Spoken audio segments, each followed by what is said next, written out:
देखिए, ये पेशेंट का मैं आज डिस्चार्ज बना रहा था। इस पेशेंट का डिस्चार्ज के टाइम पे मेरे को बहुत सारे लोगों की क्वेरीज़ याद आई कि लोग बोलते हैं कि जो बेसिकली हेयर लाइन जो है, वो कितनी इम्पोर्टेंट है, इस बात को लेके बात करते हैं। हेयर ट्रांसप्लांट में हेयर लाइन का क्या इम्पोर्टेंस है?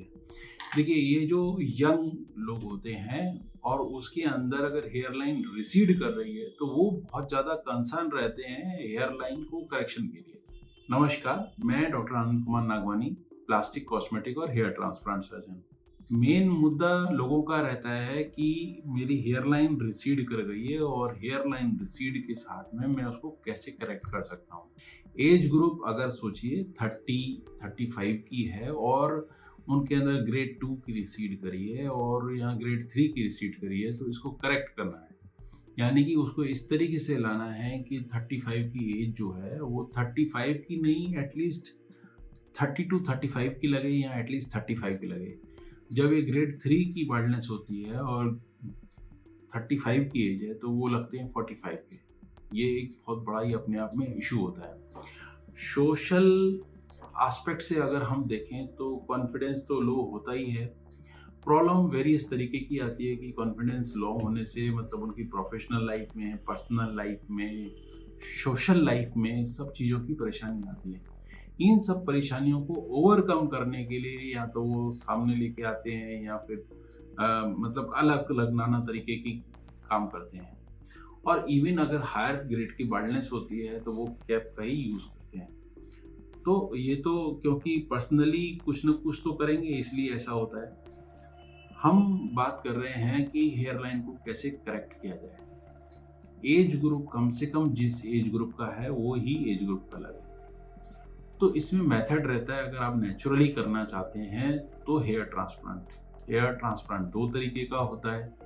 एक FUE होता है, एक FUT होता है। FUE यानी कि एक एक करके निकाल के और लगाने वाली बात, और FUT मीन्स आप जो है एक स्ट्रिप निकाल रहे हैं, ये बैक वाला एरिया ये डोनर होता है, चाहे FUE करें चाहे FUT करें। और ये सामने जो है रेसिपिएंट एरिया जिसकी हम बात कर रहे हैं हेयर लाइन की, या सामने की बाल्डनेस की बात करें।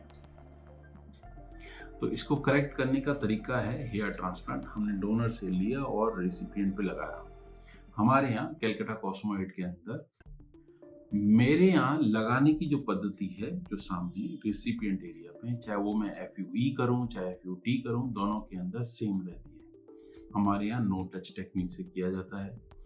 मैंने और दूसरे वीडियोस के अंदर आपको दिखाया है कि किस तरीके से इम्प्लांटेशन होता है और इंस्ट्रूमेंट्स की हैंडलिंग कैसे होती है। ये सारी चीज़ें मैंने दिखाई हैं, वो उसके लिए आप मेरे बाकी जो दूसरे वीडियोस हैं वो देख सकते हैं। यहाँ पे मैं आपको स्पेशली ये चीज़ बताना चाहता हूँ कि किसी का एलोंगेटेड यानी कि लंबा चेहरा है, किसी का गोल है, किसी का ओवल है, इस तरीके की वेरिएशन होती है। तो जब वेरिएशंस होती हैं तो मैंने आपको यहाँ पे जैसे 3 एग्जांपल बताए, लॉन्ग फेस, ओवल फेस और राउंड फेस।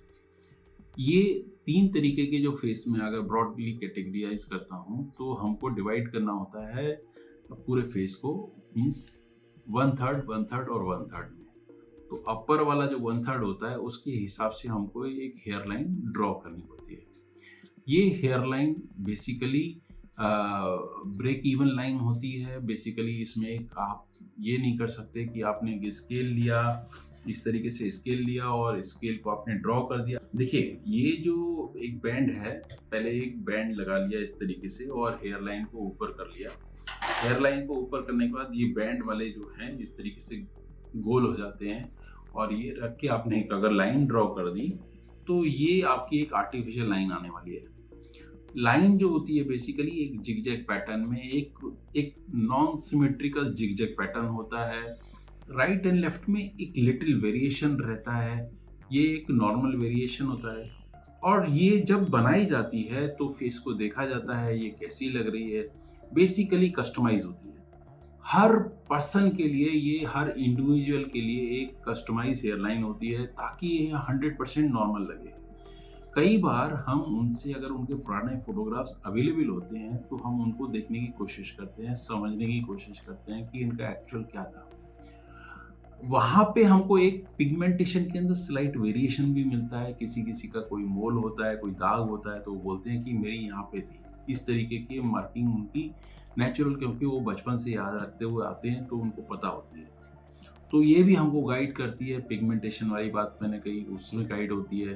तो एक कस्टमाइज एक तरीका होता है, उससे हम पूरी हेयर लाइन रीस्टोर करते हैं। हेयर लाइन रीस्टोर करने से कॉन्फिडेंस के अंदर बहुत बड़ा फर्क पड़ता है। और ये जो कॉन्फिडेंस के अंदर फर्क पड़ता है, इससे सोशल लाइफ, इससे प्रोफेशनल लाइफ, इससे मैरिज लाइफ, इन सब चीज़ों पे फर्क पड़ता है। क्योंकि देखिए, अगर आप खुश हैं, मैंने अपने एक वीडियो में बोला था, I love my hairs, you love your hairs. तो ये कैसे होगा? जब हेयर लाइन बहुत अच्छी होगी, आप ये देखिए कि अगर जो है हेयर बहुत अच्छे होंगे, हेयर फॉल की प्रॉब्लम नहीं होगी, और जब आप हेयर में हाथ लगा रहे होंगे तो फील कर रहे होंगे, ये टच जो फील कर रहे होंगे, ये आपको एक मतलब अपनापन दे रहा होगा। ये जो चीज़ होती है, ये आपको एक कॉन्फिडेंस देती है। और यही जो कॉन्फिडेंस होता है, बेसिकली ये आपकी सारी लाइफ को चेंज करता है। यहाँ पे ये गेम चेंजर की तरह काम करता है। ये जो गेम चेंजर होता है, ये रियली एक लाइफ को एक बूस्ट देता है। I love my hairs, you love your hairs. कैसे कर सकते हैं, मैंने आपको बता दिया था इसके बारे में। और क्या आपके अंदर बदलाव ला सकता है, ये भी मैंने बता दिया। आपको लगता है कि इसके बारे में कोई भी क्वेरी है, आप हमसे क्वेरी करिए। आप व्हाट्सएप पे हमको अपना क्वेश्चन भेजिए। आप हमारी वेबसाइट पे अपने बातों से रिलेटेड कई सारे ब्लॉग्स या आर्टिकल्स, आपको बहुत सारा एक मटेरियल मिलता है। आप उनको पढ़ के समझ सकते हैं कि आपके अंदर क्या है ऐसा, या कौन सी टेक्निक के लिए क्या है, या आप समझिए कि आपकी बाद में जो ट्रीटमेंट होने वाली है, या पीआरपी, या सब चीज़ों से रिलेटेड आपको बहुत सारा कुछ मटेरियल मिलने वाला है। हमारे सोशल मीडिया को भी आप फॉलो कर सकते हैं। क्वेरी भेजिए, हम आपको आंसर करने की कोशिश करेंगे। आपका दिन शुभ हो। नमस्कार।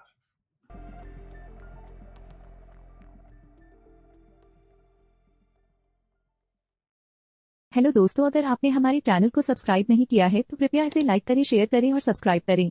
और बेल आइकन को दबाना ना भूलें ताकि आपको वीडियो की अपडेट समय समय पर मिलती रहे। धन्यवाद।